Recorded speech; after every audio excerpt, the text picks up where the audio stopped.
If you were born before 1959 and you haven't looked through your post this week, now might be the moment to do it. Because hidden between the usual stack of utility bills and supermarket flyers could be something far more important. An official letter from HMRC that could be the difference between keeping hold of thousands of pounds or losing them entirely. And no, this isn't some scam, spam or too good to be true offer. It's a real confirmed matter from HMRC themselves, who have admitted there's been a serious state pension payment error that's affected people right across the UK, with those born before 1959 sitting right in the middle of the group most likely to be impacted. And we're not talking about a minor accounting blip here, because in some cases the underpayments or overpayments have been as much as £4,200, meaning that for those underpaid, this is money you're entitled to and could be missing every single week. Well, for those overpaid, it's a ticking time bomb that could result in HMRC asking for that money back, sometimes in one big lump sum. The root of the whole issue coming down to errors in national insurance contribution records, incorrect application of pension entitlement rules, and in some cases, mistakes when transferring old paper records to the digital system, where even one missing contribution year can pull a pension down by hundreds of pounds annually. And for others, a misapplied rule has meant they've been getting more than they should, which might feel nice now, but will feel very different when that repayment request lands. And what makes this more concerning is how quietly it's being handled, because there's been no big flashy announcement on TV, no major headline campaigns, and many people won't even know there's a problem until they open that letter or check their state pension forecast online. And if they ignore it, that could be the difference between securing what they're owed and letting it slip away. Because the state pension is something you've spent decades building up. Every job you've worked, every national insurance contribution you've made, every year counted towards retirement. All of it leading to that weekly payment you depend on. So the idea that a clerical mistake could slice hundreds or even thousands off that total is not just frustrating, it's unacceptable.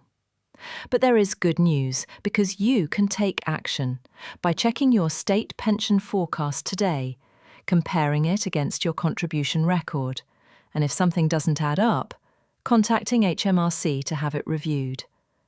Because this isn't about luck, it's about knowing the system, spotting mistakes, and fixing them before they cost you. And when we talk about HMRC, most people think of taxes, paying them, dealing with them, or sometimes avoiding calls from them. But HMRC also plays a role in keeping your national insurance record accurate, and that record directly affects how much state pension you get. And if there's an error, your pension will be wrong. And here's the tricky part. HMRC doesn't always catch these mistakes quickly. Sometimes they only come to light years after retirement, when someone notices their weekly payment isn't as high as it should be, or realises they've been getting more than expected. And that £4,200 figure isn't random. It's based on real cases where pensioners have been underpaid for years because of missing years that should have been credited. For example, if you took time off to raise children and claim child benefit, those years should count towards your NI record under something called Home Responsibilities Protection. But if that wasn't recorded properly, your pension could be lower. Or, if you worked abroad for a while but paid voluntary contributions, those need to be on record, and sometimes they aren't. And this problem also affects people who reach pension age before the new system was introduced in 2016, because the rules for calculating pensions were different then, and the combination of old rules and new systems created a perfect storm for errors. Some records didn't transfer correctly when HMRC modernised their systems.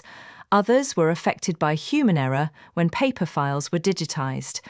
And in certain cases, people were given the wrong starting amount for their pension in 2016, which has affected every payment since.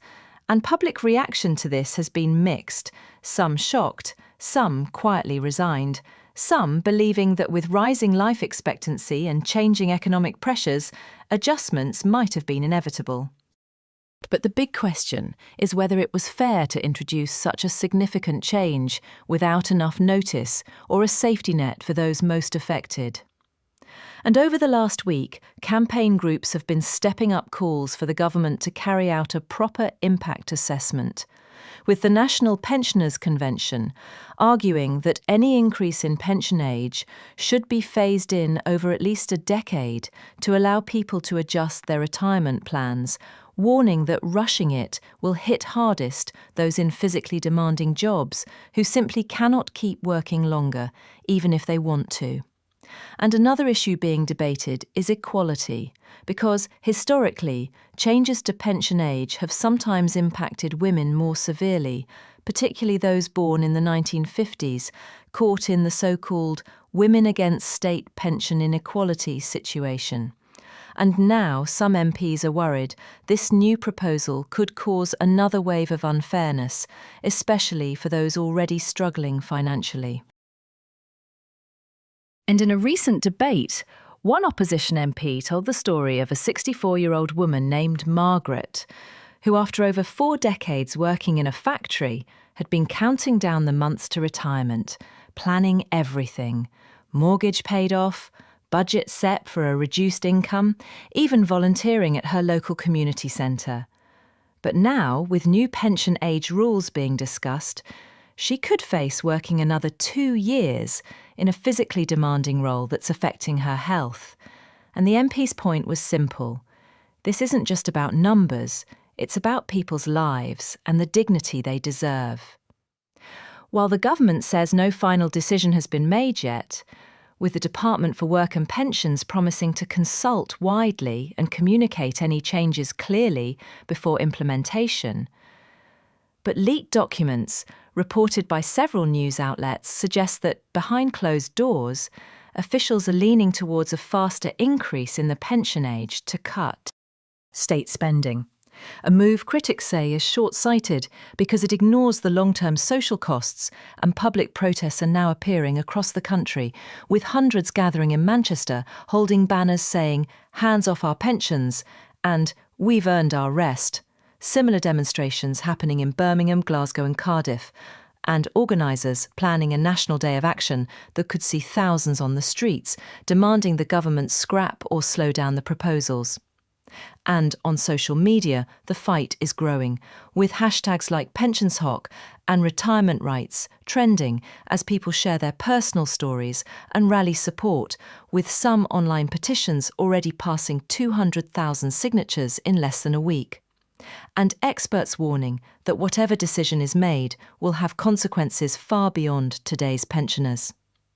Because if the pension age keeps rising without improvements in workplace conditions, the strain on physical and mental health will be significant, and those unable to work longer could be forced onto other benefits, shifting the cost burden rather than reducing it.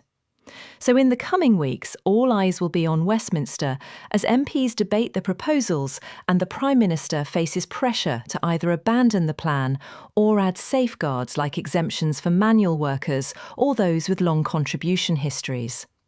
But for now, uncertainty remains, and millions are left wondering if the retirement they've worked towards will still be within reach. And what's becoming clear is that pension policy in the UK is no longer just a quiet, technical discussion for economists and civil servants. It's a personal and emotional issue about fairness, dignity, and the promise of a secure future after decades of work.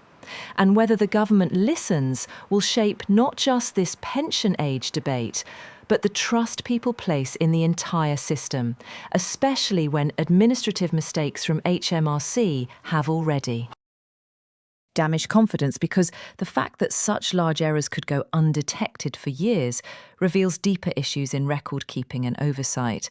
And if these errors continue at the same time as eligibility rules tighten, the combined effect could undermine the safety net the state pension is supposed to provide. So it's vital for everyone to take matters into their own hands by checking their records now, because a missing year or a misapplied rule could mean hundreds lost every year, adding up to thousands over the course of retirement. And while HMRC has admitted the problem, they're unlikely to automatically find and fix every case quickly, leaving it to individuals to safeguard their own entitlements. And though that's frustrating, it's the reality. In today's climate of economic strain, shifting policy, and administrative error, the security of your pension could lever depends as much on your own vigilance as it does on government promises. So whether you're like Margaret, counting down the days to a long-planned retirement, or someone quietly hoping the system will deliver what it promised, the message is clear. Check your records, question any discrepancies, demand corrections, and stay informed. Because the fight for a fair pension isn't some abstract debate in Parliament anymore. It's a real and immediate challenge for millions across the UK. And in that fight, knowledge and persistence are as valuable as the pounds and pence at stake.